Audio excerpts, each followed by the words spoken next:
और जैसा कि कपिल जी ने बताया, देवी और सज्जनों, हमारे साथ इस वक्त मंचासीन सभी आदरणीय मेहमान हैं, हमारे सभी अतिथि हैं। और एक बार करतल ध्वनि से हम स्वागत करेंगे श्री मोहन यादव जी का, माननीय मुख्यमंत्री मध्य प्रदेश। ये हमारा सौभाग्य है कि आज आपने अपना बहुमूल्य समय निकाला और हमारे साथ इस मंच पर आप हैं।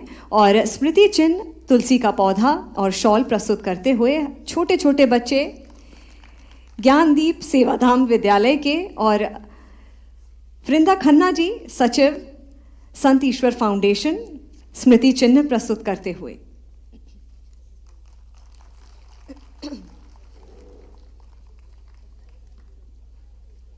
आपका हार्दिक अभिनंदन। तो इसी के साथ चलिए अब आरंभ करते हैं संत ईश्वर सम्मान पुरस्कारों की वितरण प्रक्रिया। 4 भागों में इन पुरस्कारों को विभाजित किया गया है। जनजातीय क्षेत्र, ग्रामीण क्षेत्र, महिला व बाल विकास क्षेत्र और विशेष योगदान क्षेत्र। विशेष योगदान क्षेत्र इस श्रेणी के अंतर्गत उन व्यक्तियों अथवा संस्थानों को सम्मानित किया जाता है जिन्होंने कला, साहित्य, पर्यावरण, आत्मनिर्भरता इत्यादि में भारतीय विचारों से संबंधित क्षेत्रों में महत्वपूर्ण योगदान दिया हो। सबसे पहले संत ईश्वर विशेष सम्मान। ये सम्मान एक ऐसे व्यक्ति अथवा संस्था को प्रदान किया जाता है जो अपने कार्य क्षेत्र में सफलता के सोपान स्थापित कर चुका है, परंतु साथ ही साथ समाज सेवा के क्षेत्र में भी अपना बहुमूल्य योगदान दे रहा हो। तो इस वर्ष ये सम्मान प्रस्तुत किया जाता है श्री कुमार विश्वास जी को।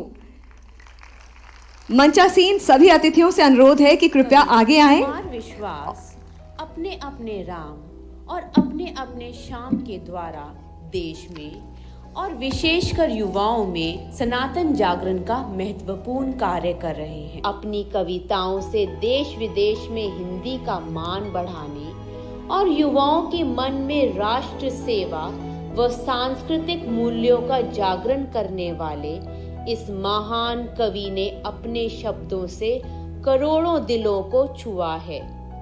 चाहे मंच हो या समाज, उनकी कविताएं हमें प्रेरणा देती हैं, जागरूक करती हैं और हमारे भीतर देशभक्ति की लौ को प्रज्वलित करती है। एक और अहम बात कि राम कथाओं के माध्यम से आपने युवाओं के बीच भगवान श्री राम के नाम को आसान भाषा में पहुंचाने का एक अद्भुत कार्य किया है। मुझे विश्वास है कि सभा आपको सुनने के लिए व्याकुल है। आपसे अनुरोध है कि सम्मान स्वीकृति भाषण कृपया हम सभी के समक्ष प्रस्तुत करें।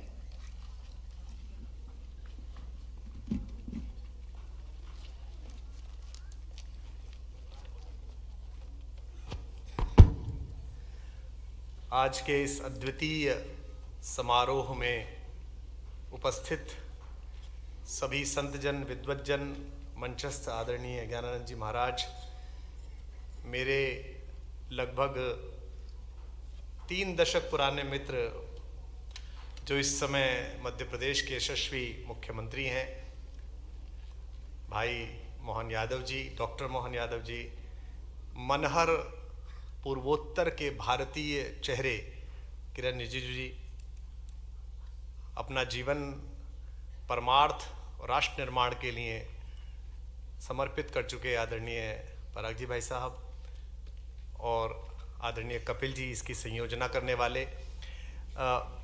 किसी भी समारोह में पुरस्कृत सम्मानित होना मेरे लिए निजी रूप से बहुत संकोच का विषय रहा है, क्योंकि प्रारंभिक चेतना का निर्माण विद्रोह से हुआ। यही कारण है कि जीवन के 36 वर्ष मंच पर रहने के बाद भी, अलग अलग प्रकार की सरकारों के आगमन के बाद भी और एक आध बार स्वयं की बनाई हुई के बाद भी, कभी सम्मानित होने का अवसर नहीं आया। उसका कारण अपने अंदर से निकलने वाली वे प्रतिध्वनियां थीं जो बहुधा व्यवस्था को स्वीकार नहीं होती।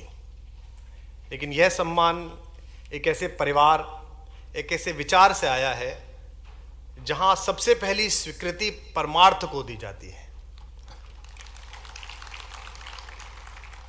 एक अद्भुत दृश्य यहां अगर आपने महसूस किया हो, अनुभव किया हो, तो वो ये हुआ कि ज्ञान के शीर्ष पर बैठकर भी हमारे सनातन धर्म के एक बड़े महत्वपूर्ण ऋषि व्यक्तित्व जब इस मंच पर सम्मानित हुए छोटी बच्चियों के माध्यम से, तो उन्होंने अंगवस्त्र स्वीकार करने के बाद उन दोनों बच्चियों के पैर छुए। अभिज्ञान शाकुंतलम में जब एक मृग के छौने का पीछा करते हुए भारत का चक्रवर्ती सम्राट दुष्यंत अपने कवि मित्र मांडव्य शर्मा के साथ महर्षि कण्व के आश्रम में पहुंचता है और मृग भागकर आश्रम में घुस जाता है। जिस समय मध्य प्रदेश के मुख्यमंत्री आए, मेधावी मध्य प्रदेश के मुख्यमंत्री आए, उस समय उनके प्रवेश की विनम्रता और पराग जी भाई साहब से लेकर यहां तक आते हुए उनका जो प्रणाम की मुद्रा थी, उससे मुझे प्रसंग याद आया। तो जब अंदर घुसने लगा तो मांडव्य शर्मा ने कहा कि इस हिरण का पीछा करने हम अंदर तो जा रहे हैं, लेकिन पहले रथ रोको। तो राजा ने कहा क्यों? तो कवि ने कहा ऋषि आश्रमोयम, यह ऋषि का आश्रम है, विनीत वेशे प्रविष्टव्ये, हमें विनीत वेश के साथ प्रवेश करना चाहिए। तो राजा ने राज्य चिन्ह उतारा, राजा ने अपना राजमुकुट उतारा, अपने हथियार उतारे और तब अंदर प्रवेश किया। जिस संस्कृति में और जिस देश में धर्म की सत्ता राज सत्ता के ऊपर राज्य करेगी, उसका जीवन यशस्वी रहेगा, उसका जीवन प्रांजल रहेगा।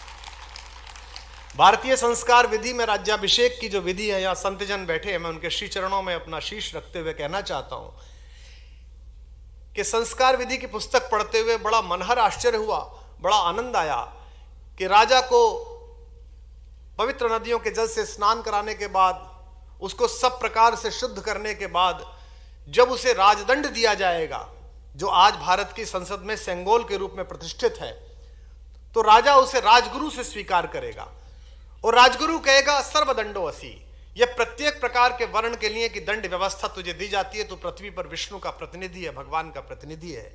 लेकिन ऐसा कहने के बाद जब राजा धर्मगुरु के चरणों में झुकेगा, तो धर्मगुरु उसकी पीठ पर मोर पंखों का चवर मारकर कहेगा धर्म दंडो असि, तू सबके लिए दंड का विधान करेगा, लेकिन अगर तू च्युत हो जाएगा तो धर्म तेरे लिए दंड का विधान करेगा, तेरा अनुशासन करेगा। इस परिसर में बैठे हुए सभी वे लोग हैं जिन्हें मैं निजी रूप से भी परिचित हूं, जिनकी जिम्मेदारी समाज ने यह लगाई है कि वे राज्य पताकाओं का प्रवर्तन करें, राजमहल तक पहुंचने वाले रथों का मार्ग प्रशस्त करें, लेकिन राजमहल में पहुंचने के बाद अगर वे पताकाएं किसी दूसरी दिशा में झुकने लगें तो उनका परिमार्जन भी करें, उनका शुद्धिकरण भी करें और उन्हें अनुशासन भी दें। आज के इस अवसर पर मैं इस परिवार का विशेष रूप से आभार व्यक्त करता हूं कि एक सामान्य गृहस्थ होते हुए राघवेंद्र सरकार भगवान श्री राम के या योगेश्वर कृष्ण के चरित्र में वैज्ञानिक दृष्टिकोण की व्याख्याएं जो मैंने अपने परिवार से सुनी, पिताजी से सुनी, गुरुजनों से सुनी, बचपन से जिन लोगों का घर में आना जाना था, जो लोग इसी परंपरा में हैं, सामने भी उनमें से कुछ लोग हैं, उनके श्रीमुख से सुनी। मेरे पास स्वयं का निजी कुछ भी नहीं है इस भाषा के अलावा और इस शरीर के अलावा। जो कुछ भी है वो हमारी उपनिषद परंपरा से है, संतों के चरणों में बैठने के कारण है, स्मरण के कारण है। लेकिन उस सामान्य सी बात को भी इतना महत्वपूर्ण मानकर इतने महनीय लोगों के सम्मुख आपने मुझ जैसे अकिंचन का सम्मान किया, इसके लिए मेरी वागीशा शांत है और आपके प्रति कृतज्ञता अनुभव करती है, आपका आभार व्यक्त करती है।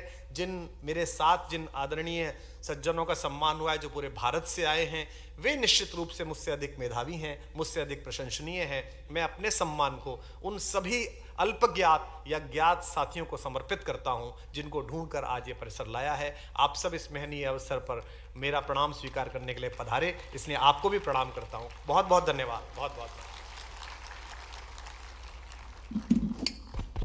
श्री कुमार विश्वास जी, आपको सुनना वाकई में आज हमारे लिए सौभाग्य की बात है। और इसी के साथ आगे बढ़ते हुए जनजातीय क्षेत्र सम्मान वितरण की ओर, इसके अंतर्गत 4 सम्मान या पुरस्कार प्रस्तुत होंगे। सबसे पहले मैं आमंत्रित करूंगी संत ईश्वर विशिष्ट सेवा सम्मान के लिए अर्चना हर्षे, पोर्ट ब्लेयर, अंडमान निकोबार से। अर्चना हर्षे का जीवन सामाजिक सेवा और समर्पण की एक प्रेरणादायक कहानी है। हैदराबाद में जन्मी और अंडमान निकोबार द्वीप समूह में अपने कार्यों से उन्होंने जनजातीय समुदायों की शिक्षा और सांस्कृतिक विकास के लिए अभूतपूर्व योगदान दिया। उनकी निष्ठा और सेवा भाव ने उन्हें वहां के बच्चों के बीच आई का स्नेहपूर्ण स्थान दिलाया। उनका जीवन हमें यह सिखाता है कि दृढ़ संकल्प से समाज में सकारात्मक बदलाव लाया जा सकता है। तोरण चंद्र बोरो, असम, संत ईश्वर सेवा सम्मान से इन्हें पुरस्कृत किया जा रहा है। तारेन चंद्र बोरो एक समर्पित समाज सेवी और बोडो समुदाय के प्रमुख नेता हैं, जिन्होंने बोडो साहित्य और सांस्कृतिक उन्नति के लिए अहम योगदान दिया है।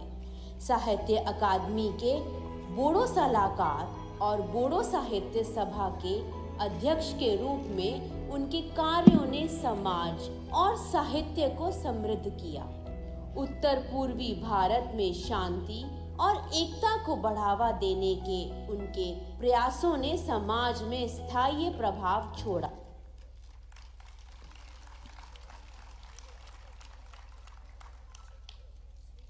अगला सम्मान संत ईश्वर सेवा सम्मान प्रस्तुत किया जा रहा है झारखंड के स्वर्गीय राम उचित सिंह जी को। उनके पुत्र हैं हमारे साथ शैलेश कुमार सिंह जी।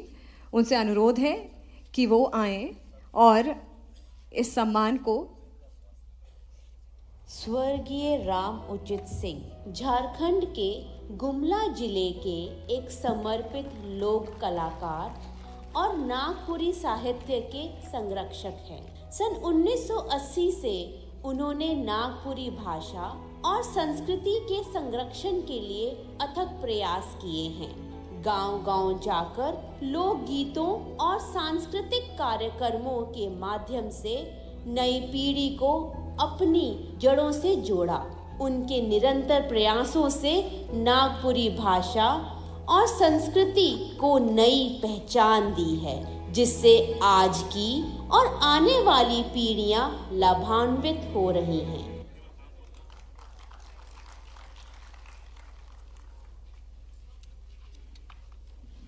अगला सम्मान धर्म मोहन चकमा, मिजोरम। इनको संत ईश्वर सेवा सम्मान प्रस्तुत किया जाता है। पहले ये लघु चलचित्र देखेंगे। धर्म मोहन चकमा मिजोरम में जन्मे एक समर्पित समाज सेवी हैं, जिन्होंने चकमा जनजाति और अन्य आदिवासी समुदायों के विकास के लिए महत्वपूर्ण योगदान दिया है। शिक्षा, स्वास्थ्य और महिलाओं के सशक्तिकरण के क्षेत्र में उनके प्रयासों ने समाज में सकारात्मक बदलाव लाए हैं। उनकी सेवा भावना और समर्पण ने उन्हें चकमा जनजाति के लिए एक आदर्श नेता और प्रेरणा स्रोत बना दिया है। श्री धर्म मोहन चकमा जी हमारे साथ हैं, संत ईश्वर सेवा सम्मान से पुरस्कृत सम्मानित।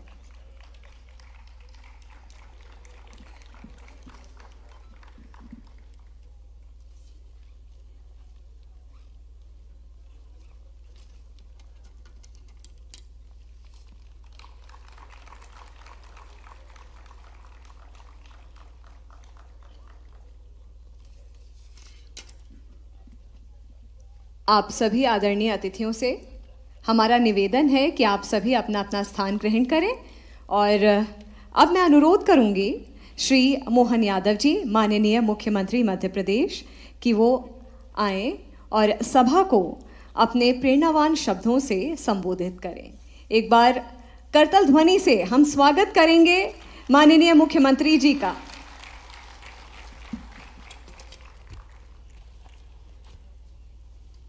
संत ईश्वर सम्मान 2024 आज के इस कार्यक्रम में परम पूज्य स्वामी ज्ञानानंद जी महाराज साहब, आपके चरणों में सादर प्रणाम। सभी संत वृंद सभी को प्रणाम कर रहा हूँ।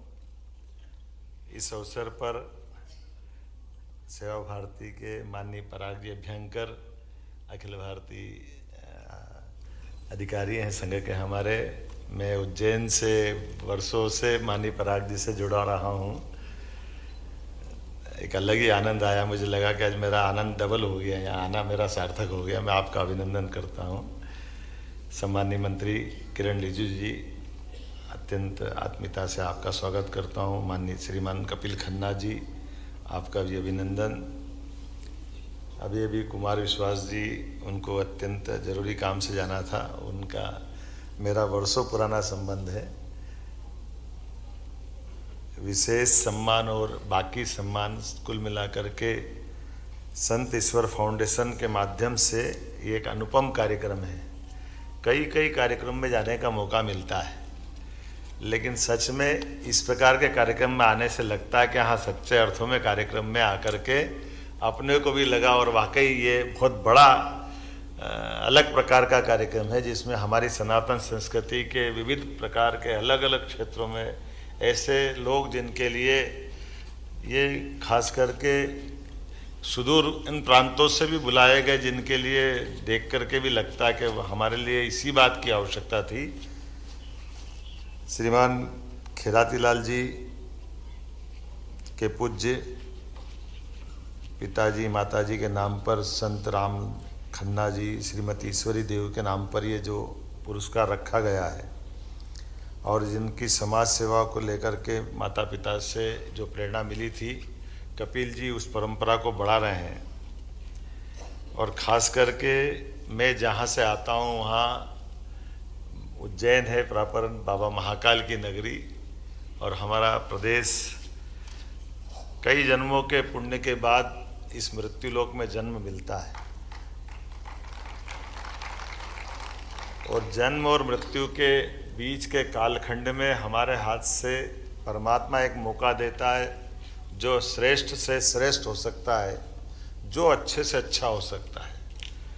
यद्यपि इस मृत्युलोक में आने वाले हर व्यक्ति के बारे में परमात्मा तो यही भाव रखकर भेजता है कि भाई आपके प्रारब्ध में ये मौका मिला है, लेकिन प्रारब्ध को हमारे अपने कर्मों से हम सत्कर्मों में बदलें और हमारी द्वारा किए गए कामों से समाज में खास करके ऐसी सारी चीज़ों में जिनके माध्यम से हमको खुद को भी समाधान हो और समाज में भी उसका अपना महत्व आकलन हो।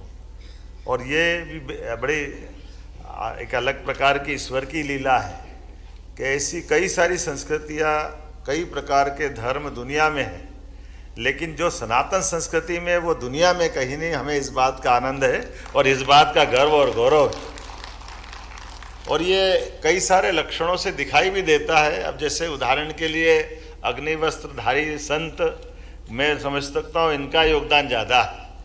हमको मालूम है संसार की सृष्टि के रचयिता के नाते से हम प्रत्यक्ष रूप से नवग्रह में सूर्य देवता के माध्यम से सौर मंडल से सबकी जीवन की रचना का संबंध जोड़ सकते हैं, लेकिन उनको तो हम प्रत्यक्ष जिस प्रकार से ऊर्जा पाते हैं, लेकिन उनसे हम संवाद नहीं कर सकते।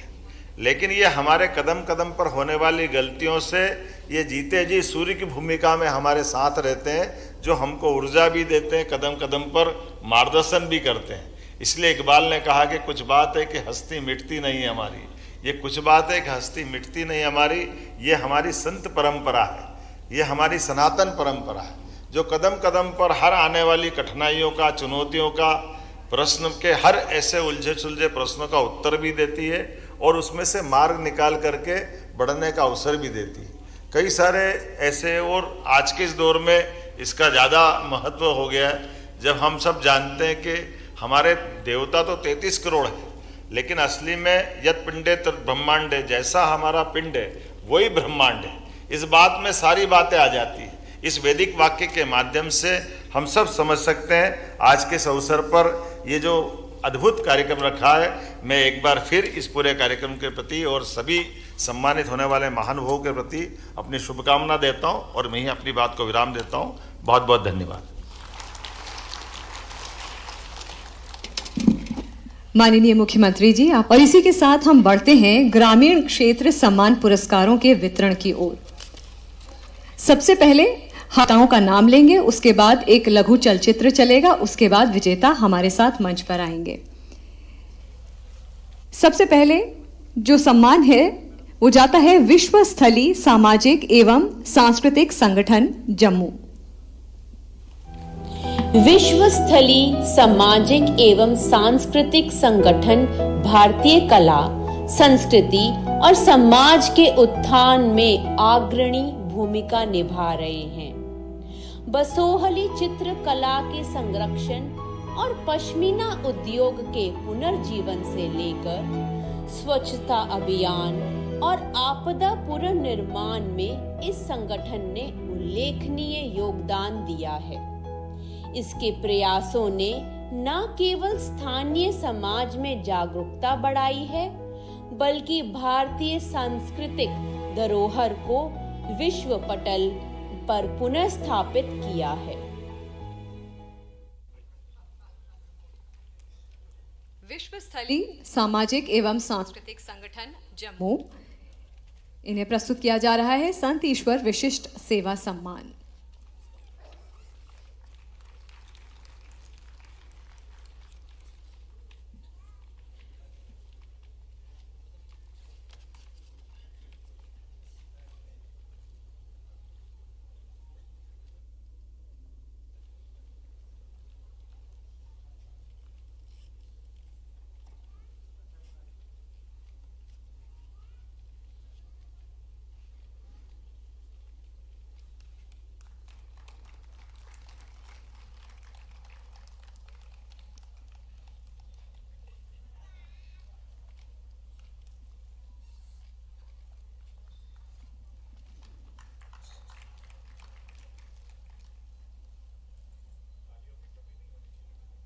आप सभी से आग्रह है कि जोरदार तालियों के साथ हमारे सभी विजेताओं का मनोबल बढ़ाएं। हमारी अगली विजेता हैं श्रीमती रूपसी गर्ग पंजाब से। रूपसी गर्ग पंजाब के पटियाला जिले की एक समर्पित समाज सेवी त्रिजन पहल के माध्यम से ग्रामीण कला और शिल्प को पुनर्जीवित कर रही हैं। खेती विरासत मिशन से जुड़कर उन्होंने 300 से अधिक महिलाओं को आत्मनिर्भर बनाया, पारंपरिक शिल्प सिखाया और उनकी आय में वृद्धि की। त्रिजन आज कला और शिल्प के क्षेत्र में एक मिसाल बन चुका है, जो पुरानी पीढ़ी की विरासत को युवा पीढ़ी तक पहुंचा रहा है।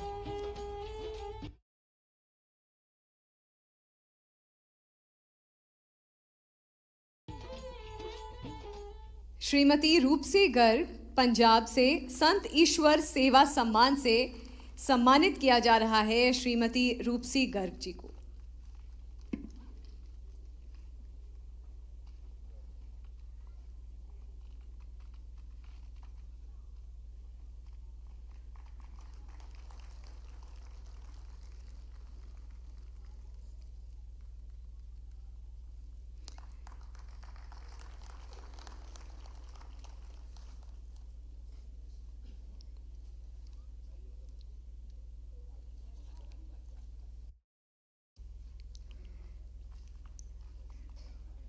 अगला सम्मान श्री जयराम पाटीदार मध्य प्रदेश। येशी तेंजिंग लामा की जीवन यात्रा निस्वार्थ सेवा और समर्पण का प्रेरणादायक। माफी चाहूंगी, अगला सम्मान जाता है येशी तेंजिंग लामा जी को। एक लघु चलचित्र है, उसको देखते हैं। येशी तेंजिंग लामा की जीवन यात्रा निस्वार्थ सेवा और समर्पण का प्रेरणादायक उदाहरण है।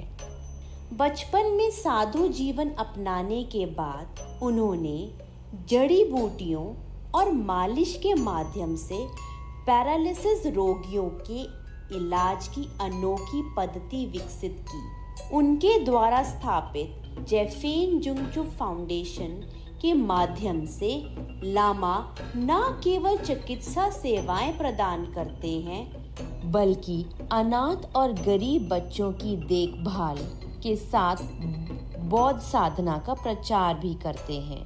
उनका जीवन साधना और सेवा का उत्कृष्ट प्रतीक है। मैं मंच पर आमंत्रित करूंगी श्री येशी तेंजिंग लामा को, अरुणाचल प्रदेश। संत ईश्वर सेवा सम्मान से इन्हें सम्मानित किया जा रहा है।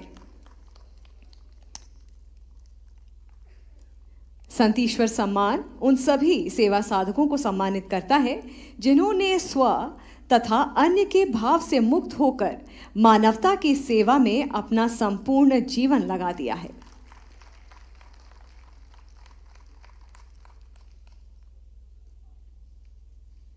आपको बहुत बहुत शुभकामनाएं। और अगला सम्मान जाता है श्री जयराम पाटीदार को, मध्य प्रदेश। जय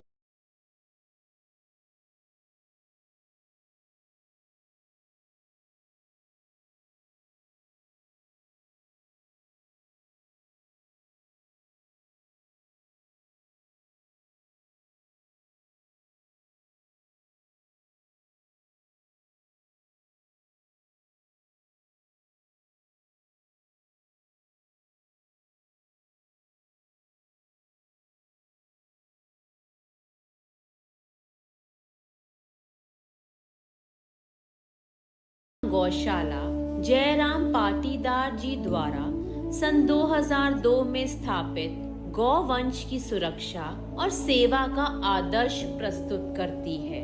पंचगव्य उत्पादों के निर्माण और जैविक खेती के जरिए यह गौशाला न केवल पर्यावरण संरक्षण में योगदान दे रही है, बल्कि स्थानीय समुदाय को रोजगार और आत्मनिर्भरता के अवसर भी प्रदान कर रही है। यह पहल सतत विकास और स्वावलंबन की प्रेरणा। जोरदार तालियां।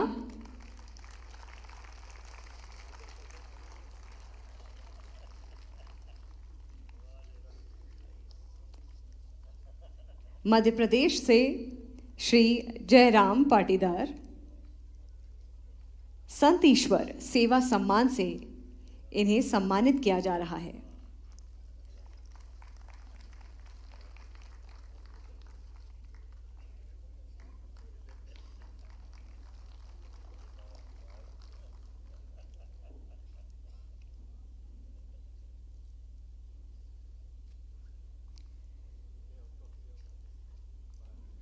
आप सभी आदरणीय अतिथियों से अनुरोध है कि कृपया कर आप सभी अपना अपना स्थान ग्रहण करें।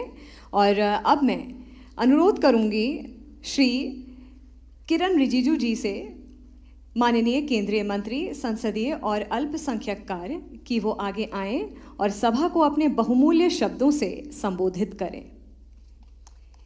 एक बार करतल ध्वनि के साथ हम स्वागत करेंगे माननीय मंत्री जी का।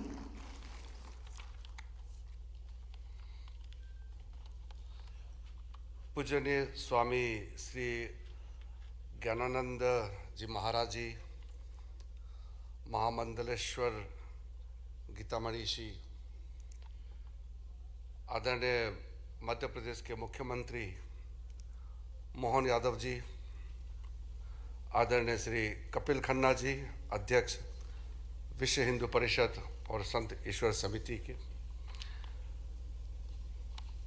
माननीय पराग अभ्यंकर जी, अखिल भारतीय सेवा प्रमुख, महानुभाव, और विशेषकर जिसको सम्मानित किया गया उन महान हस्तियों को, मैं आज के कार्यक्रम में हिस्सा लेने का मुझे मौका मिला, मैं अपने आप को धन्य समझता हूँ। वैसे तो हर इंसान कुछ ना कुछ काम करता है, ऐसा तो कोई इंसान नहीं होता है जो काम नहीं करता है। फर्क ये है कि कुछ लोग अपने लिए काम करते हैं, अपने जीवन, अपने परिवार के लिए, और कुछ लोग समाज और दूसरों के लिए करता है। मैं मानता हूँ कि संत ईश्वर फाउंडेशन ने ये रास्ता चुन लिया कि वह समाज, देश के लिए और दूसरों के लिए काम करेंगे। इसलिए जो आपने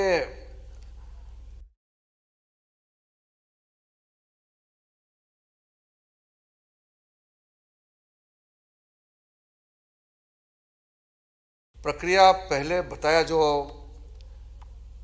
किन लोगों को आप चयन करके सम्मानित करना है उसका प्रक्रिया बताया, और किस किस क्षेत्र से आप लोग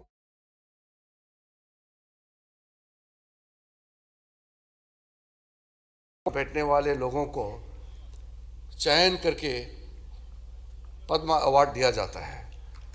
तो ये बहुत बड़ा फैसला है और बहुत लोग ने इसको शायद महसूस नहीं किया होगा। मैं इसलिए जिक्र कर रहा हूं कि आज का जो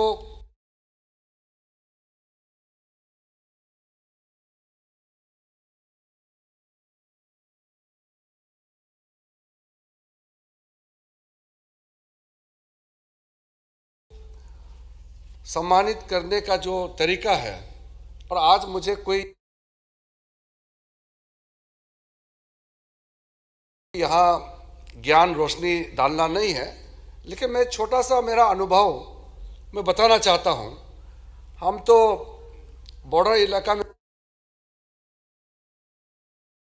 यहाँ ज्ञान रोशनी डालना नहीं है, लेकिन मैं छोटा सा मेरा अनुभव मैं बताना चाहता हूँ। हम तो बॉर्डर इलाका में रहते हैं।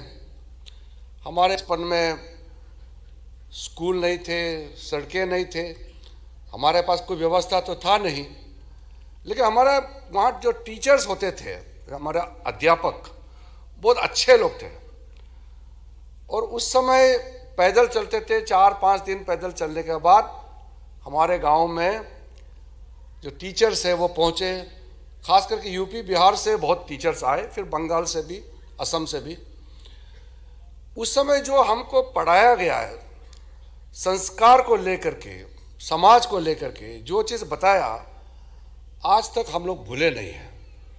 लेकिन आज कन्वेंट स्कूल में पढ़ते हैं लोग, पब्लिक स्कूल में पढ़ते हैं, और कई ऐसे स्कूल्स हैं जो बहुत अच्छा स्टैंडर्ड का स्कूल है, पढ़ लिख करके आदमी बड़ा बन जाता है। लेकिन मुझे लगता है कहीं ना कहीं जो शिक्षा प्राप्त होना चाहिए उसमें कमी दिखाई दे रहा है।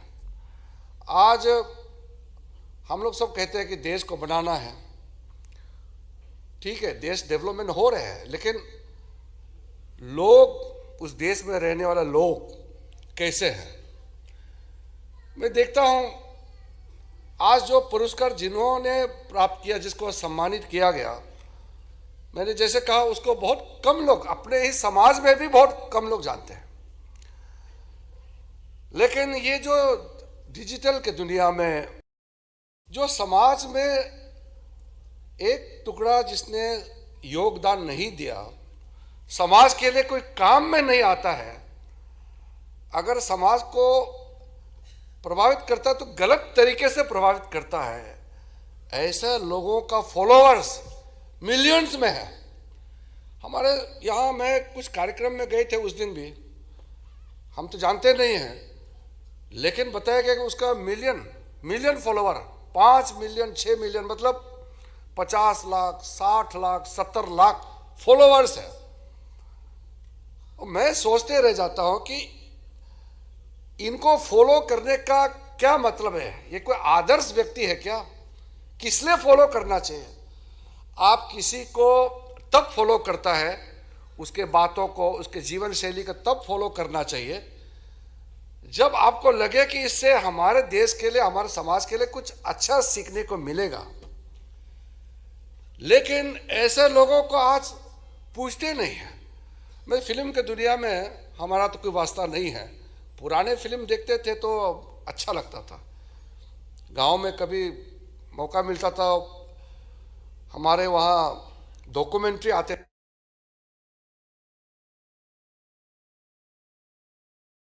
होता है।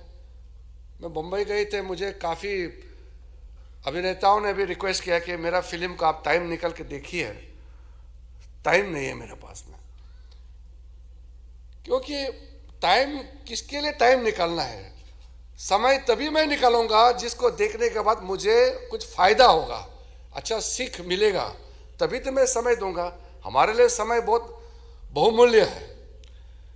तो समाज में दो प्रकार के आज हम देख रहे हैं। एक तो हम प्राचीन भारत बोलते हैं, हमारे पास संस्कृति है, हमारे पास सभ्यता है, लेकिन किस मोड़ में जा रहे हैं। पश्चिमी दुनिया के लोग बहुत बाद में उनका विकसित हुए, लेकिन उनका प्रभाव इतना हो गया कि आज नई पीढ़ी जो है पूरा नशे में है और संस्कार से पले बढ़े ऐसे जो हमारे एक वर्ग हैं वो बच गया है। उससे हमारा उम्मीद अभी भी कायम है कि अभी भी हमारे समाज में अच्छे लोग हैं। हमारे देश को बनाने के लिए, भविष्य के लिए सोचने वाले अभी भी बहुत है। हमने राजनीतिक में काम तो किए हैं, राजनीति भी बदलते हुए हमने देखा है। हमने 7 बार चुनाव लड़ा और 7 बार चुनाव में मैंने देखा है, पहले चुनाव, दूसरे, तीसरे, अब मैं 7वीं बार चुनाव लड़ा। देखते देखते कितने बदल चुके हैं। आजकल अच्छा काम करने जाओ तो आप उससे वोट प्राप्त नहीं कर सकते हैं। अच्छा काम को मानने वाले भी बहुत कम रह गए हैं और कोई अच्छा चीज बताने से कोई सुनता भी नहीं है। मैं तो इस बार चुनाव में भी प्रचार किया नहीं है, शायद मैं ही एक ऐसा कैंडिडेट होगा। नामांकन तो मजबूरी से खुद जाके भरना पड़ता है। नामांकन भरने के बाद मैं गया नहीं है, जब काउंटिंग हुआ तब भी मैं नहीं गया। मैंने कहा कि लोगों को एक बार टेस्ट करके देखता हूं कैसा होता है, क्योंकि इतना जैसे सामाजिक व्यवस्था में बहुत बिगड़ गया है, राजनीतिक दृष्टि में भी गहराई से। जब हम लोग नए नए सांसद बने तो कितना अच्छा चर्चा होते थे पार्लियामेंट में। आज मैं पार्लियामेंट्री अफेयर्स मंत्री होने के नाते मैं खुद भी सोचते रहता हूं कि हम जब नए नए सांसद बने कितना अच्छा विचार थे, चर्चा होते थे लोकसभा में, राज्यसभा में। आज तो हल्ला गुल्ला इतना मचा हुआ है कि अच्छा बोलने वाला को लोग सुनने के लिए तैयार नहीं है। तो मैं सांसदों को भी पूछता हूं कि पार्लियामेंट चले तो हम अपना बात कर सकते हैं। तो कुछ लोग, मैं नाम नहीं लूंगा, ये कोई राजनीतिक प्लेटफॉर्म नहीं है, लेकिन कहते हैं कि अच्छा बात बोलने से न्यूज़ वाले, मीडिया वाला कवरेज करते नहीं है। गाला गाली करेंगे, संसद में हंगामा करेंगे, तभी न्यूज़ बनता है, तो उसका तस्वीर दिखाई देता है। इतना बिगड़ गया। तो ऐसा माहौल में अच्छे लोगों का तलाश है। मैं तो जिंदगी में अच्छा संस्था, अच्छे लोगों का तलाश में रहता हूं, जिससे हम कुछ सीख सके और तालमेल करके देश के लिए कुछ काम कर सके। तो मैं मानता हूं संत ईश्वर फाउंडेशन ऐसे संस्थाओं का हम तलाश में है, जिसके साथ तालमेल करके, जिसके साथ रह करके हम अच्छा काम कर सके समाज के लिए, देश के लिए। तो मैं जैसे कहा कि मैं तो ज्ञान बांटने के लिए नहीं आया हूं, मुझे तो सीखना है। लेकिन जब अच्छा चीज़ देखता है, अच्छा कार्यक्रम में सम्मिलित होने का मौका मिलता है, तो मन में आया, एक बात आया तो मैंने आपको शेयर किया। आज जिन लोगों को सम्मानित किया, मैं दिल के गहराइयों से उनका अभिनंदन करता हूं, उनको बधाई देता हूं। और फिर से संत ईश्वर के जितने भी जो फाउंडेशन में काम करने वाले हैं, आप सबका अभिनंदन करता हूं कि आप लोग इतना अच्छा खूबसूरत काम कर रहे हैं और आप लोग की वजह से हमारा देश, हमारा समाज सुरक्षित है। बहुत बहुत धन्यवाद। जय हिंद।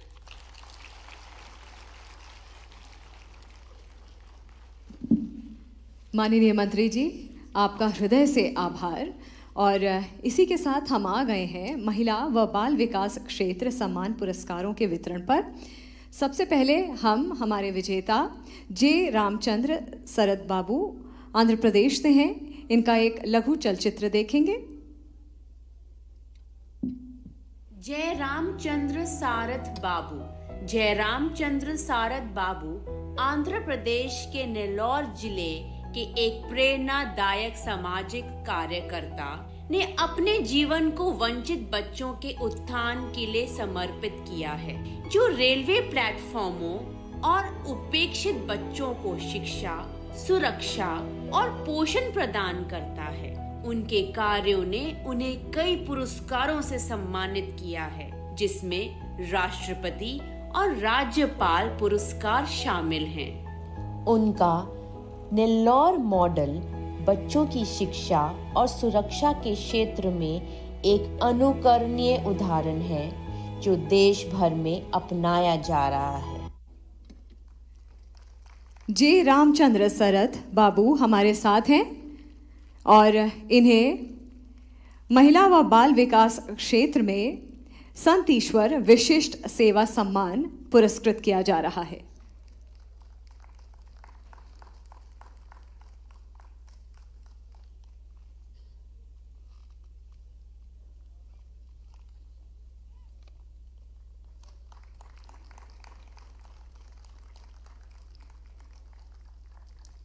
इनके उत्कृष्ट कार्य के लिए इनको बहुत शुभकामनाएं, बधाई। आप वाकई में हम सभी के लिए प्रेरणा स्रोत हैं। अगले विजेता श्री अयप्पन सुब्रमण्यम एक लघु चलचित्र देखेंगे। श्री अय्यप्पन की कहानी साहस और सहानुभूति की मिसाल है, जिन्होंने सन 2002 में श्री अरुणोदयम संस्था की स्थापना की। इस संस्था का उद्देश्य बौद्धिक रूप से विकलांग बच्चों की देखभाल करना है, जिन्हें अक्सर समाज से त्याग दिया जाता है। अपने भाई के अनुभव से प्रेरित होकर अय्यप्पन ने मात्र 1500 रुपए से इस पहल की शुरुआत की। आज श्री अरुणोदयम 385 बच्चों को अपनाकर उन्हें समाज की मुख्य धारा में लाने के लिए अनगिनत प्रयास कर रहे हैं। उनकी यात्रा न केवल विकलांग बच्चों के जीवन को बेहतर बना रही है, बल्कि यह समाज को समानता और सम्मान का पाठ भी सिखा रही है। तमिलनाडु से, चेन्नई तमिलनाडु से हमारे साथ श्री अयप्पन सुब्रमण्यम हैं। इन्हें महिला व बाल विकास क्षेत्र में संत ईश्वर सेवा सम्मान से पुरस्कृत किया जा रहा है।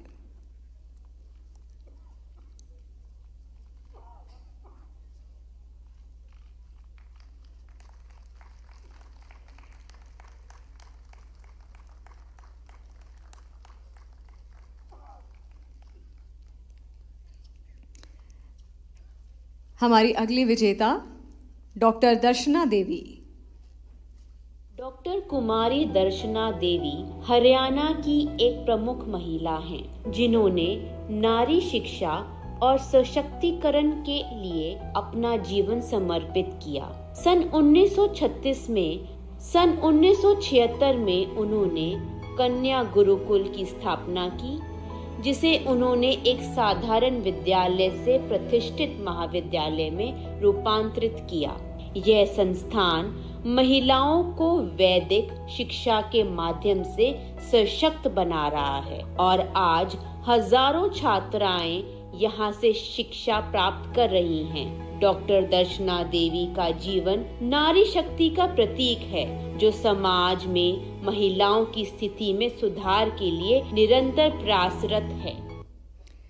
जींद हरियाणा से डॉक्टर दर्शना देवी जी, इन्हें संत ईश्वर सेवा सम्मान से सम्मानित किया जा रहा है। अपने उत्कृष्ट कार्य के लिए यह सम्मान प्रस्तुत किया जा रहा है डॉक्टर दर्शना देवी जी को।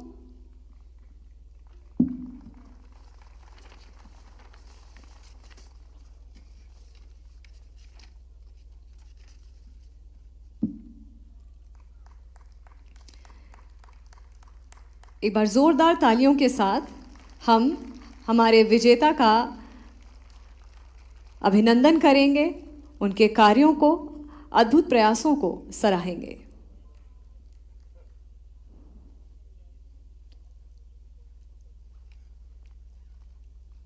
अगली विजेता डॉक्टर श्रुति मोरे का एक परिचय लघु चलचित्र। संफिया फाउंडेशन हिमाचल प्रदेश के कुल्लू जिले में दिव्यांग बच्चों के जीवन को संवारने के लिए स्थापित एक प्रेरणादायक संगठन है। सन 2019 में मात्र 7 बच्चों से शुरू होकर फाउंडेशन अब 1700 से अधिक बच्चों को फिजियोथेरेपी, स्पीच थेरेपी और विशेष शिक्षा जैसी सेवाएं प्रदान कर रहा है। कोविड महामारी के दौरान इसने भारत की पहली मोबाइल थेरेपी व्हीकल की शुरुआत की। संफिया फाउंडेशन यह संदेश देता है कि दिव्यांगता एक चुनौती है जिसे सही दृष्टिकोण से पार किया जा सकता है। कुल्लू हिमाचल प्रदेश से डॉक्टर श्रुति मोरे संत ईश्वर सेवा सम्मान से पुरस्कृत किया जा रहा है। महिला व बाल विकास क्षेत्र में इनके अद्भुत योगदान के लिए संत ईश्वर सेवा सम्मान।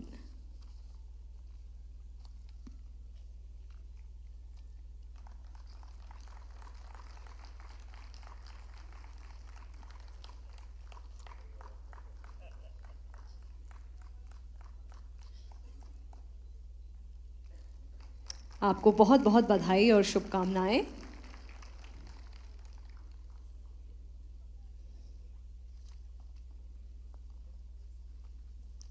आप सभी सम्मानित अतिथियों से अनुरोध है कि कृपया कर अपना अपना स्थान आप सभी ग्रहण करें और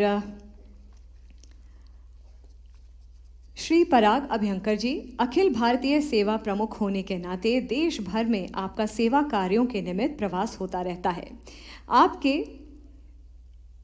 आपसे अनुरोध है कि सेवा कार्यों की संकल्पना पर आप अपने विचार सभा के साथ साझा करें।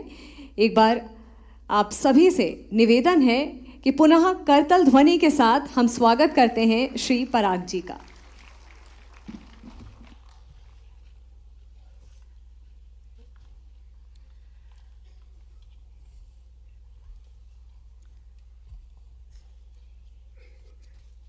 मंच पर उपस्थित पूज्य स्वामी ज्ञानानंद जी महाराज, आज के हमारे वरिष्ठ अतिथि, देश भर में अपनी योजनाओं के साथ जो विकास के काम में सतत लगे हुए हैं, हमारे केंद्रीय मंत्री आदरणीय किरेन रिजिजू जी, मध्य प्रदेश में मुख्यमंत्री के तौर पर शपथ लेकर के विकास की दिशा को और आगे बढ़ा रहे हैं और युवा काल से ही संघर्षशील और बड़े कल्पक ऐसे युवा नेता और हमारे सहभागी सहयोगी आदरणीय डॉक्टर मोहन यादव जी, कार्यक्रम की बागडोर ही जिनके हाथ में है, ऐसे आदरणीय अध्यक्ष आदरणीय कपिल खन्ना जी, इस सभागृह के अंदर जिनका आशीर्वाद हमको मौन रूप से क्यों न मिल रहा हो, लेकिन उनकी उपस्थिति हमें हमेशा से आह्लादित और उत्साहित करती है। ऐसे इस तरफ बैठे हुए सभी आदरणीय पूज्य संतगण, माताएं, बहनों, समाज सेवी, सभी सज्जन और विशेष रूप से युवा शक्ति भी मुझे एक बड़ी संख्या में यहाँ पर व्यवस्था में भी लगी है और कार्यक्रम में सहभागी बनने के लिए आई है। आप सबका अभिनंदन करता हूँ और मेरा परम सौभाग्य है कि संत ईश्वर फाउंडेशन के इस बहुत ही प्रतिष्ठित सम्मान कार्यक्रम के अंदर मुझे भी यहाँ पर उपस्थित रहने का मौका मिला। मंच पर तो मुझे अकस्मात बुला लिया, आदरणीय कपिल खन्ना जी ने आदेश देकर के बुला लिया। मैं तो आप सबके समान एक साक्षी बनने के लिए और जिनकी सेवा के कारण से समाज का कल्याण हुआ है, जिनका सम्मान हो रहा है, उनके सम्मान में मैं सामान्य आप सबके बीच में ही बैठा था। तो मुझे बिल्कुल कल्पना नहीं थी आपने मुझे यहाँ बुलाया, लेकिन अब आपका आदेश है तो स्वीकार भी करना पड़ता है। तो सेवा तो हम सब लोगों के रग रग के अंदर बसी है। सेवा भारत का स्वभाव है, सेवा भारत की संस्कृति का स्वभाव है और इसलिए ये सेवा हमको कहीं बाहर से नहीं आती है, हमारे अपने घर से, हमारे परिवार से ऐसा सेवा करने का मन धीरे धीरे हमारा बनता चला जाता है। हमारे यहाँ पर उद्बोधन में सर्वप्रथम ही जिन्होंने उद्बोधन दिया आदरणीय कुमार विश्वास जी ने, उन्होंने तो स्वयं को विद्रोही ही घोषित कर गए। लेकिन ये विद्रोह का जो पनपना है वही कहीं कभी सृजन का कारण भी बनता है, क्योंकि दिखता है जब कुछ कष्ट कमियां जब देखने को मिलती हैं तो कुछ लोग रहते हैं जो केवल कोसते रहते हैं, लेकिन कुछ सोचते हैं कि इसमें मेरी भूमिका क्या हो सकती है। तो ये जो सेवा है आज जिनको यहां पर बुलाया गया है, इन्होंने भी कोई अव्यवस्था देखी, कहीं का कोई दुख देखा, कहीं का कोई कष्ट देखा, और उनको लगा कि किसी को कोसने की बजाय मैं स्वयं क्या कर सकता हूं। इसलिए एक छोटा सा काम क्यों ना हो उन्होंने प्रारंभ किया, और आज हम देख रहे हैं कि इतने बड़े परिणाम के रूप में उन्होंने अपनी भूमिका निभाई। समाज की उन्नति में अपनी भूमिका निभाने वाले ऐसे लोगों का पुनः एक बार पुनः बारंबार स्वागत है। तो ये जो सेवा का सहज स्वभाव है ये भारतीय जनमानस के अंदर तो है ही। हमारे अड़ोस में पड़ोस में कहीं पर भी कोई कष्ट में दिखता है तो जा करके पहचाना हो या अनजाना हो उसकी जाकर के सहायता करना, ये तो हमें आ ही गया है। इसके बिना हम घर में रुक ही नहीं सकते हैं। अभी 2 साल पहले बहुत बड़ी आपदा पूरी दुनिया के अंदर आई, हमारे देश के अंदर भी आई। पता नहीं मानव जगत बचेगा कि नहीं बचेगा, क्या हालत करके जाएगा। ऐसी एक महामारी आ गई कोरोना के नाम पर, त्राही त्राही मची थी पूरी दुनिया के अंदर। लगता था कि खाना नहीं मिल रहा है, दवाइयां नहीं मिल रही हैं, सुविधाएं नहीं मिल रही हैं, तो क्या लाखों करोड़ों लोग मर जाएंगे हिंदुस्तान के अंदर। दुनिया के पश्चिम के देश जिनके पास सर्व प्रकार की सभी प्रकार की सुख है, सुविधाएं हैं, व्यवस्थाएं हैं, नेटवर्क है, चिकित्सा के क्षेत्र में नए नए आविष्कार जिनके पास में है, और जो अपने आप को दुनिया का सबसे बड़ा सभ्य समाज बोलते आए हैं, उन देशों में परिवारों की, व्यक्तियों की क्या हालत थी हम नित्य प्रति जब टीवी पर देखते थे तो लगता था हमारे भारत में क्या होगा। और यहां तो इतना नेटवर्क, यहां तो इतनी सुविधाएं कहां है गांव गांव तक। यदि पहुंच जाएगा तो एक अव्यवस्था निर्माण हो जाएगी, कैसे संभाला जाएगा। कुछ जो धनाढ्य लोग हैं उनके घर में तो जब लॉकडाउन लेके लग गया तो घर में खाने का है, महीना 2-2 महीना वो निभा सकते हैं। लेकिन हमारे ही शहर में, हमारे ही गांव में जिसके पास में 4 दिन का राशन भी नहीं रहता है, उसका क्या होगा। दुनिया के अनेक पत्रकारों ने, भारत में भी जो क्रिटिसाइज करने वाले लोग हैं, ऐसे अनेक लोगों ने घोषणा कर दी कि भारत तो तबाह हो जाएगा और भारत में लूटपाट मच जाएगी, दुकानें लूट ली जाएंगी। क्योंकि दवाई की व्यवस्था तो निश्चित रूप से केंद्र सरकार ने, राज्य सरकारों ने मिलकर के बहुत अच्छा काम किया, प्रशासनिक सब लोगों ने। लेकिन ये जो पेट की भूख है ये कैसे मिटाई जाएगी, घर घर तक कौन पहुंचाएगा। लेकिन हमने देखा भूख से कोई ना मरा पूरे भारत के अंदर। हर एक ने अपने फर्ज को समझा, अपने पड़ोसी के कष्ट को समझा। जिस मोहल्ले में वो कभी जाता तक नहीं था देखने के लिए, ऐसे मोहल्ले तक मेरे घर से भी कोई राशन जा सकता है क्या, भोजन बना करके हम पहुंचा सकते हैं क्या। सामान्य व्यक्ति ने भी अपनी इस भूमिका को निभाया। और इसलिए हम देखते हैं कि पूरे हिंदुस्तान में कहीं कोई लूट पाट खसोट की घटना, कहीं पर कोई आपराधिक प्रकरण उन दिनों के अंदर भारत में कहीं पर भी देखने को नहीं मिले। भूख से कोई नहीं मरा, क्योंकि चिंता करने वाला उसी के शहर में, उसी की कॉलोनी के आसपास गंदी बस्ती के पड़ोस में कोई ना कोई रहता था, जिसने उसको अपना भाई, अपना बेटा, अपनी मां समझ करके उसके घर में भोजन पहुंचाया, राशन किट पहुंचाया। यह भारत की ताकत है, ये इंटरनल ताकत है जो दुनिया के लोग कितना भी एनालिसिस भारत का कर लें आंकड़ों के आधार पर, वो समझ नहीं सकते हैं। वो बिल्डिंगों को देखते हैं, वे सुविधाओं को देखते हैं, वो अस्पतालों को देखते हैं, लेकिन भारत को जानना है तो उनको भारत के जन समुदाय के दिलों को जानना पड़ेगा, उनके हृदयों को जानना पड़ेगा। उनका हृदय तो सेवा परमो धर्मः इस सूत्र के साथ में आह्लादित है, आप्लावित है।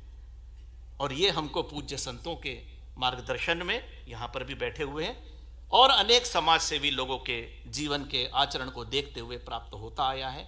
इसलिए सामान्य जन भी हमारे यहाँ पर सेवा करता है और किसी के दुख को दर्द को, कष्ट को देख करके निवारण करने का मन हमारा तात्कालिक रूप से तुरंत बनता है और हम दौड़ करके जाते हैं। यह तो एक तात्कालिक काम है जो सामान्य जन करता है। लेकिन यदि किसी के जीवन की उन्नति करना है, समाज के कष्टों को यदि स्थायी रूप से निराकरण करना है, तो तात्कालिक रूप से काम करने मात्र से काम नहीं चलता है, उसके लिए निरंतर काम करना पड़ता है।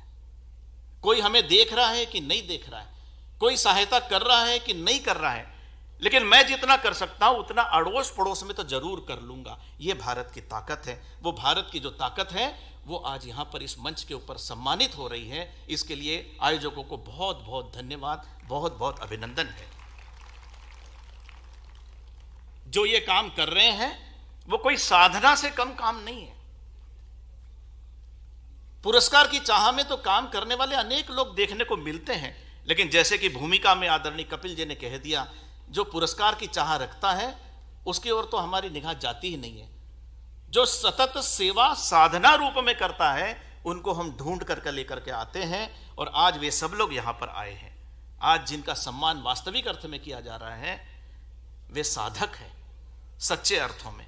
कभी उन्होंने ये सोचा होता कि पुरस्कार मिलेगा तो शायद अपने गांव से यहां तक वो आ भी न पाते, लेकिन उन्होंने कभी ना इस तरह सोचा, इसलिए सुदूर दिल्ली में उनको बुला करके सम्मानित किया जा रहा है। इसके लिए संत ईश्वर फाउंडेशन को बहुत बहुत धन्यवाद। पहले भी मैं यहाँ पर आया हूँ, इसी प्रकार के साधकों को, सेवा साधकों को, निस्वार्थी जीवनों को हमारे सामने उन्होंने प्रस्तुत किया। उससे हम लोग निश्चित रूप से प्रेरित होते हैं और अधिक काम करने के लिए। और ऐसे सब साधकों को पुनः एक बार बारंबार प्रणाम करते हुए उनकी साधना से हम सब प्रेरणा प्राप्त करें और वे अपने क्षेत्र में और अधिक काम करके ज़्यादा से ज़्यादा लोगों की हृदय के साथ में सेवा कर ही रहे हैं, लेकिन अन्य भी लोग प्रेरित हो, ऐसी शुभकामना व्यक्त करते हुए मैं अपना कथन समाप्त करता हूँ। नमस्कार सबको, धन्यवाद। माननीय पराग जी, आपका बहुत बहुत धन्यवाद। और अब बारी है विशेष योगदान क्षेत्र सम्मान पुरस्कारों के वितरण की। सबसे पहले हमारे विजेता श्री भारत भूषण चड्ढा जी का परिचय चलचित्र प्रस्तुत करेंगे। भारत भूषण चड्ढा जी एक प्रखर साहित्यकार और समाज सेवी ने हिंदी साहित्य और भारतीय संस्कृति के संवर्धन में महत्वपूर्ण योगदान दिया है। उन्होंने सन 1966 में जानवी मासिका पत्रिका की स्थापना की, जो साहित्य, संस्कृति और समाज के विभिन्न पहलुओं को समर्पित एक प्रमुख प्रकाशन बन गई। दिल्ली विश्वविद्यालय से हिंदी में एमए के बाद उन्होंने राष्ट्रीय स्वयंसेवक संघ के प्रचारक के रूप में समाज सेवा का संकल्प लिया। उनकी जीवन यात्रा साहित्य प्रेमियों के लिए प्रेरणा का स्रोत है। श्री भारत भूषण चड्ढा जी दशघरा दिल्ली से, इन्हें संत ईश्वर विशिष्ट सेवा सम्मान से सम्मानित किया जा रहा है। विशेष योगदान क्षेत्र सम्मान पुरस्कारों की श्रेणी में आपका हृदय से बहुत बहुत आभार आपके उत्कृष्ट कार्य के लिए। और सभा में बैठे सभी अतिथियों, साथियों से अनुरोध है कि एक बार जोरदार तालियों के साथ हमें अभिनंदन करना चाहिए श्री भारत भूषण चड्ढा जी का।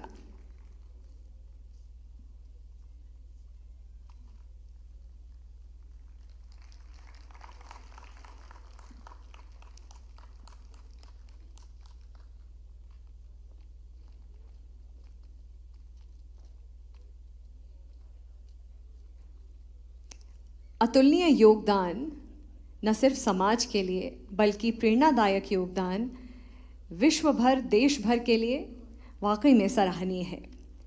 अगला सम्मान छत्तीसगढ़ मितवा संकल्प समिति, एक लघु चलचित्र देखेंगे। मितवा संकल्प समिति छत्तीसगढ़ में ट्रांसजेंडर समुदाय के उत्थान के लिए समर्पित एक अग्रणी संगठन है, जिसकी स्थापना सन 2009 में विद्या राजपूत द्वारा की गई। यह समिति ट्रांसजेंडर व्यक्तियों के अधिकारों, सम्मान और समानता के लिए महत्वपूर्ण कार्य कर रही है। समिति ने शिक्षा, स्वास्थ्य सेवाओं और रोजगार के क्षेत्रों में विभिन्न पहलें शुरू की हैं जो ट्रांसजेंडर समुदाय को आत्मनिर्भर बनाने में मदद करती हैं। राज्य सरकार के सहयोग से उन्होंने ट्रांसजेंडर कल्याण बोर्ड का गठन किया और समाज में जागरूकता फैलाकर भेदभाव को समाप्त करने का प्रयास किया। रायपुर छत्तीसगढ़ से छत्तीसगढ़ मितवा संकल्प समिति, इन्हें संत ईश्वर सेवा सम्मान से सम्मानित पुरस्कृत किया जा रहा है। एक बार जोरदार तालियों के साथ हम स्टेज पे, मंच पर इनका स्वागत करते हैं। छत्तीसगढ़ मितवा संकल्प समिति, आपको संत ईश्वर सेवा सम्मान से पुरस्कृत किया जा रहा है। आपके विशेष योगदान क्षेत्र के लिए ये सम्मान।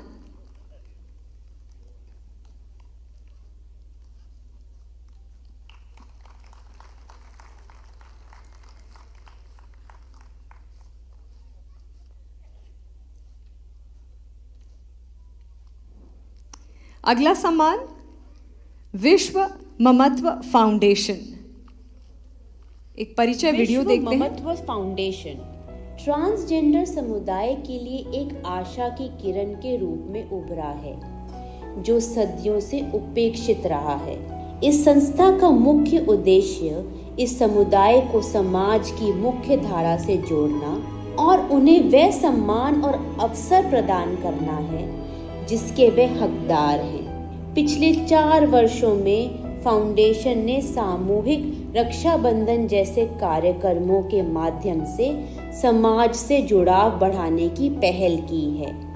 निर्देशक श्रद्धा अनिरुद्ध जोशी जी के नेतृत्व में यह संस्था आर्थिक सशक्तिकरण, स्वास्थ्य और शिक्षा में महत्वपूर्ण योगदान दे रही है, जिससे ट्रांसजेंडर समुदाय को उनके हक का स्थान प्राप्त हो। नागपुर महाराष्ट्र से विश्व ममत्व फाउंडेशन, आपको संत ईश्वर सेवा सम्मान से सम्मानित किया जा रहा है। समाज में और समाज कल्याण के लिए आपके विशेष योगदान के लिए ये सम्मान आपको प्रस्तुत किया जा रहा है।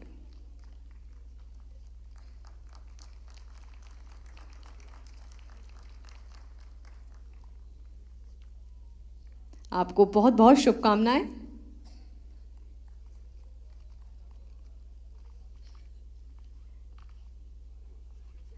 अगला सम्मान भागीरथी राममूर्ति, इनका परिचय वीडियो देखते हैं। भागीरथी राममूर्ति आनंदम सन 1995 में स्थापित वृद्ध जनों के लिए एक सुरक्षित आश्रय और जीवन में आनंद वापस लाने का प्रयास कर रहे हैं। यह सिर्फ एक वृद्धा आश्रम नहीं है, बल्कि बुजुर्गों को मानसिक, शारीरिक और भावनात्मक रूप से सशक्त बनाने का एक संस्था है। आनंदम न केवल देखभाल और चिकित्सा सेवाएं प्रदान करते हैं, बल्कि उनकी प्रतिभाओं को निखारने के अवसर भी देता है। इसके अतिरिक्त संस्था शिक्षा केंद्रों और चिकित्सा सेवाओं का विस्तार कर समाज में समग्र विकास को प्रोत्साहित कर रही है। यहाँ नर सेवा नारायण सेवा का वास्तविक भाव जीवंत होता है। चेन्नई से भागीरथी राममूर्ति, आपको संत ईश्वर सेवा सम्मान से पुरस्कृत किया जा रहा है।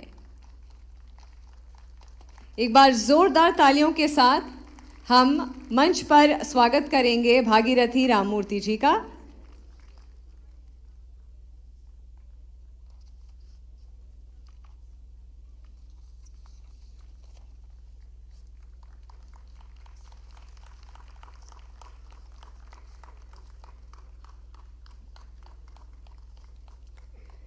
संत ईश्वर फाउंडेशन के द्वारा दिया गया यह सम्मान सिर्फ एक सम्मान ना होकर उन सभी व्यक्तियों, स्वैच्छिक संगठनों के लिए एक मंच भी है जहां निष्काम कर्मयोगियों की साधना सामान्य जन तक पहुंचती है और प्रेरणा की अलख जगाती है।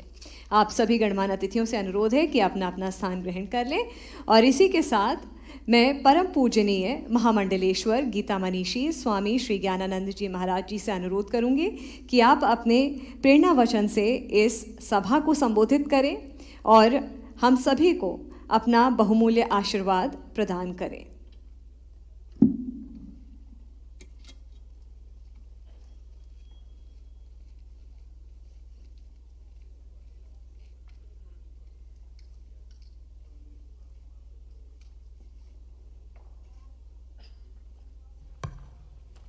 ओम ओम वंदे भारत मातरम वंदे गुरु परंपराम। अपना राष्ट्र भारत परंपराओं का देश है, परंपराओं के सम्मान का देश है।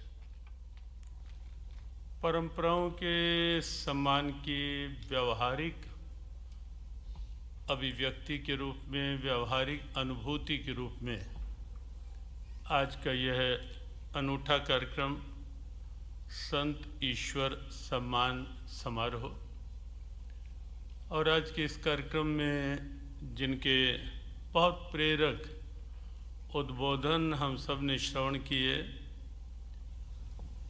केंद्रीय मंत्री किरण रिजिजू स्वयं का उन्होंने उदाहरण दिया, मध्य प्रदेश के सेवा समर्पित मुख्यमंत्री मोहन यादव जी ने, जो स्वयं भी सेवा के एक आदर्श हैं, हमने सुना उन्हें भी, कपिल खन्ना जी जो संत ईश्वर सम्मान समारोह समिति के अध्यक्ष हैं, और जिस रूप में ये सम्मान समारोह उन्होंने आयोजित किया है और प्रारंभ किया है, संयोग से जो प्रारंभिक कार्यक्रम था 2015 में कपिल जी, हाँ, उसमें भी उपस्थित रहने का योग बना। पुनः एक वर्ष शायद आगामी वर्ष ही, और आज फिर बहुत संक्षेप में ही 2-3 संकेत आज के इस कार्यक्रम को लेकर के। विभूतियों का सम्मान अपनी परंपरा रही है। स्वयं भगवान भी जब इस धरा पर आते हैं, धर्म संस्थापनार्थाय के उद्देश्य को लेकर के, तो हम देखेंगे कि कैसे वो भी ऐसी विभूतियों का जो समाज में कहीं उस रूप में सामने नहीं हैं, लेकिन वो जानते हैं कि वो विभूतियाँ कैसी हैं। और अब देखेंगे कि स्वयं प्रभु राम जब वनगमन करते हैं, 14 वर्ष का वनवास, और चल कर के स्वयं शबरी के पास चले जाते हैं, कहाँ बिल्कुल एक छोटी सी कुटिया बनाकर बैठी हुई शबरी, जो समाज से कहीं अलग थी, तिरस्कृत भी थी कुछ कुछ, लेकिन स्वयं प्रभु राम गए और जाकर जिस ढंग से शबरी के भाव को सम्मान किया, वह वास्तव में एक विभूति सम्मान था, वह एक दिव्य परंपराओं का सम्मान था। बहुत विस्तार नहीं, भगवान कृष्ण, वही प्रभु कृष्ण जो कंस को ऊंचे आसन से नीचे पटकने में देर नहीं लगाते, वही कृष्ण जब सुदामा के आने पर अपना सिंहासन छोड़ देते हैं, और केवल छोड़ते ही नहीं, अपने सिंहासन पर निर्धन सुदामा, फटे वस्त्र सुदामा, बिल्कुल दिखने में जर्जर काय सुदामा, जब सुदामा आते हैं तो स्वयं भगवान जाकर उन्हें अपने प्रेम पाश में लेते हैं, लेकर आते हैं, और उन्हें अपने सिंहासन पर बिठा करके जब सुदामा के चरणों में बैठ जाते हैं, तो वो निश्चित विभूति सम्मान का, प्रतिभा सम्मान का ही एक दिव्य भाव था कि, और वह केवल सुदामा का सम्मान नहीं था, सुदामा को ऊपर बिठाकर नीचे बैठ जाना वह उस प्रतिभा का सम्मान था, जो प्रतिभा उस अवस्था में भी कि जब कोई साधन नहीं है तब भी कोई समझौता नहीं किया मूल्यों से, आदर्शों से, परंपराओं से, और वो परंपरा सुनिश्चित रखी जीवन के अंदर, उस प्रतिभा का सम्मान था, वह दैन्यता का सम्मान था, वह विनम्रता का सम्मान था, वह सेवा का सम्मान था।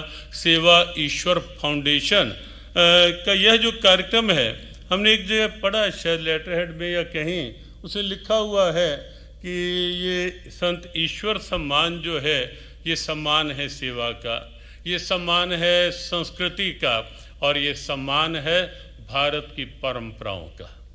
और वस्तुतः इस माध्यम से जहाँ एक और प्रतिभाओं का सम्मान, वहाँ हम बहुत ध्यान से देख रहे थे जब संचालन में नाम लिए जा रहे थे, और नाम में हम देख रहे थे कि संभवतः पूरा भारत समाहित था इन प्रतिभाओं में।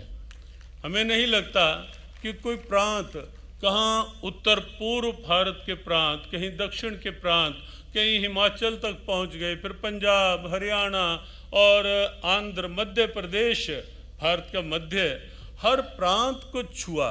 और जहाँ जहाँ भी ऐसी प्रतिभाएं जिनको कदाचित ना तो जिन्होंने ऐसा कोई भाव रखा होगा मन में कि हमें कभी सम्मान की आवश्यकता है, और ना ही समाज ने कहीं पहचाना होगा, उन प्रतिभाओं को पहचानना, उनको समाज के सामने लाना एक और भाव भी दर्शाता है। बस छोटी सी बात कह करके एक और भाव भी दर्शाता है। कहीं कहीं ऐसा एक भ्रम सा लगने लगता है कि मिशनरीज ही सेवा कर रही हैं अपने यहाँ। कुछ मीडिया की बात हमारे केंद्रीय मंत्री किरण रिजिजू ने कही, मीडिया में भी कुछ ऐसी स्थितियाँ आ जाती हैं कि सेवा केवल अलग अलग वही लोग ही कर रहे हैं, लेकिन जब ये प्रतिभा सम्मान सामने आता है तो लगता है कि भारत में हर प्रांत में कहाँ कहाँ किस किस प्रकार से सेवाएं कैसी कैसी ढूंढ करके सेवाएं की जा रही हैं। तो ये संत ईश्वर सम्मान न केवल उन प्रतिभाओं का सम्मान है, लेकिन भारत की उस सेवा भावना को सबके समक्ष रखने का, विश्व के समक्ष रखने का एक प्रयास भी है कि अपने यहाँ भी सेवा भावनाओं की कमी नहीं, सेवा करने वाले बहुत हैं। एक परंपरा इसके साथ और है कि कपिल जी ने जो ये प्रयास प्रारंभ किया, इसके पीछे उन्होंने अपने माता पिता और अपने पूर्वजों, अपने दादा दादी के भाव को भी, संयोग से आज पितृ अमावस है, बहुत से लोग आज तर्पण, अर्पण, गंगा जी, संगम या अन्य अन्य नदियों के तट पर कर रहे होंगे अपने पितरों को, अपने पूर्वजों को, लेकिन हमें लगता है कि ये सेवा सम्मान स्वयं में एक तर्पण है, एक समर्पण है अपने पूर्वजों के सम्मान की परंपरा के प्रति जो परिवार ने प्रारंभ किया, और लगातार 2015 से जो एक भाव चलता आ रहा है। तो इस सब भाव के लिए, कपिल जी के लिए, और विशेष रूप से बिटिया वृंदा कहाँ है? हाँ, वृंदा के पीछे खड़ी होकर के योजनाओं में, और छोटी सी थी तभी से लेकर के योजनाएं बनाकर बैठकर बनाना, उनको कैसे क्रियान्वित करना है, वो सब उसके लिए, वृंदा के लिए एक बार विशेष शुभकामना, बहुत बहुत शुभकामना सबके लिए। और हमारे अनेक पूज्य संत यहाँ विराजित हैं, सुपूज्य महामंडलेश्वर विवेकानंद जी महाराज, और सभी संतों के प्रति हृदय से वंदन करते हुए आज के इस कार्यक्रम के प्रति परिवार के लिए बहुत बहुत शुभकामनाएं प्रेषित करते हुए, जिन जिन की सेवा प्रतिभा हम सब के लिए यहाँ एक प्रेरणा बने, उन सब की सेवाओं के भाव को, सेवा संकल्पों को नमन करते हुए आप सब की उपस्थिति को नमन, शुभेच्छा व्यक्त करते हुए ओम शम।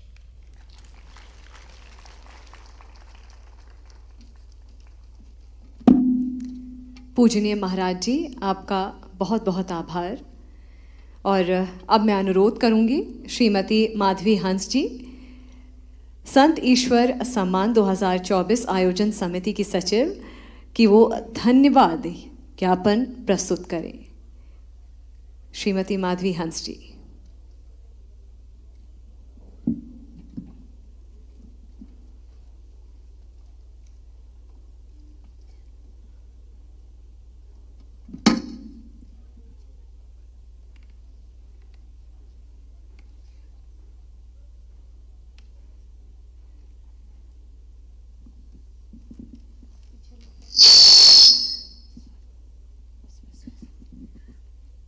सभी को मेरा नमस्कार। मैं माधवी हंस संत ईश्वर परिवार की सदस्य होने के नाते सभी को का आभार और स्वागत करती हूँ। संत ईश्वर सम्मान कार्यक्रम जो देश में सबसे बड़ा कार्यक्रम माना जाता है, विभिन्न क्षेत्रों से आए हमारे विजेता जो अलग अलग क्षेत्रों में जिन्होंने सेवा कार्य में अपना पूरा जीवन समर्पित कर दिया, उन सब को मैं दिल से हार्दिक बधाई देती हूँ और धन्यवाद करती हूँ कि आज वो हम सबका कार्यक्रम को सुंदर बनाने का उनका बहुत बड़ा योगदान है। आज सुबह हमने यहाँ के लिए रजिस्ट्रेशन 900 लोगों के लिए हॉल बुक किया था, पर सेवा के लिए इतना उत्साह बहुत ही कम देखने को मिलता है कि 2000 लोगों का रजिस्ट्रेशन हो चुका था। हमें आज सुबह बहुत कम समय में जगह बदलनी पड़ी और हमारे वॉलंटियर्स ने, हमारे पूरी टीम ने बहुत ही मेहनत करके इस सुंदर कार्यक्रम का आयोजन किया और इसको सफल बनाने में हर भरसक प्रयास किया। मैं पूरी टीम को दिल से धन्यवाद करती हूँ। माननीय स्वामी जी जो हमारे को यहाँ आशीर्वाद देने के लिए पधारे, माननीय रिजू जी, माननीय मोहन यादव जी जिन्होंने अपना आशीर्वाद देने के लिए समय निकाला, मैं सबको दिल से धन्यवाद करती हूँ। धन्यवाद।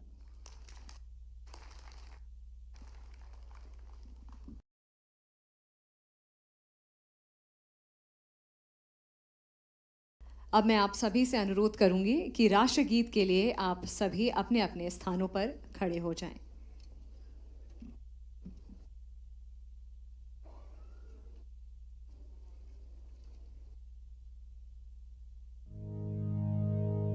वंदे मातरम, वंदे मातरम,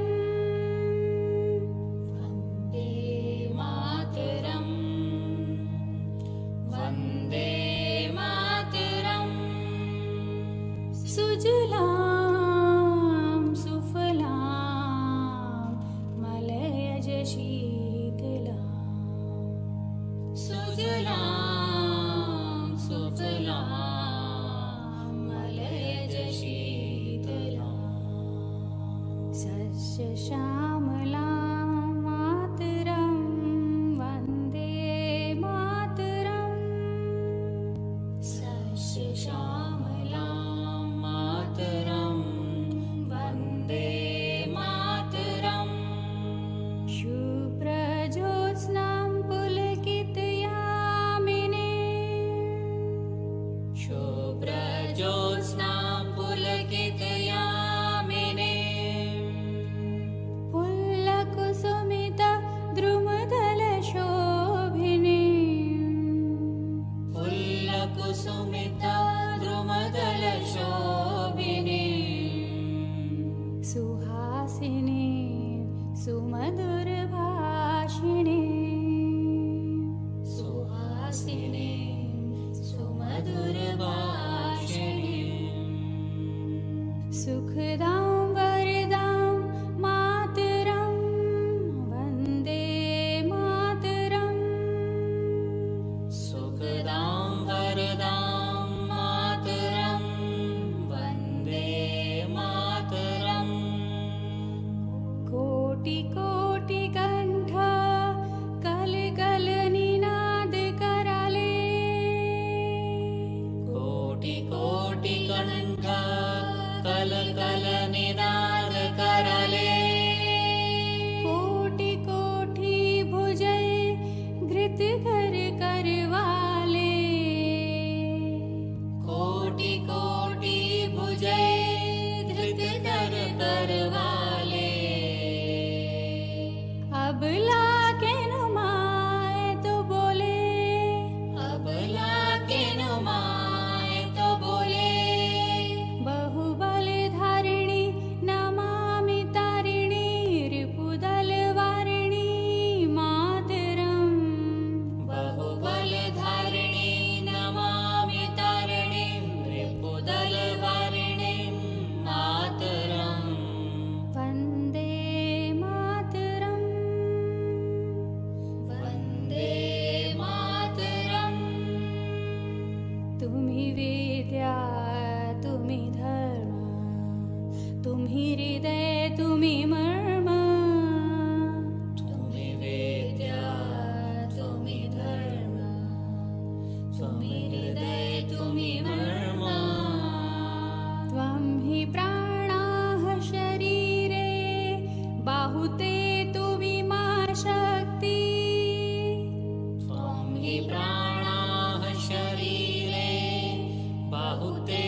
तुम्ही मा शक्ती हृदये तुम्ही मा भक्ती हृदये तुम्ही मा भक्ती तुम्हारी प्रतिमा गौड़ी मंदिरे मंदिरे तुम्हारी प्रतिमा गौड़ी मंदिरे मंदिरे